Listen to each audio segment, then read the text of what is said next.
Welcome. If you've been wondering how to check your achievement notifications on Snapchat, you're in the right place. Snapchat has added more ways to track your activity and milestones, and achievements are a fun way to see how you're using the app. Let's walk through exactly how to find them step by step. First, go ahead and open the Snapchat app on your phone. Make sure you're logged into your account so you can access your profile and settings. Once you're on the main camera screen, look at the top left corner. You'll see your Bitmoji or profile icon there. Tap on it to open your profile page.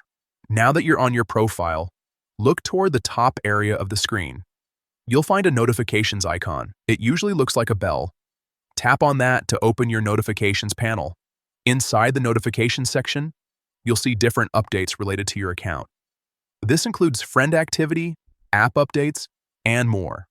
What you want to do here is look for the achievements option.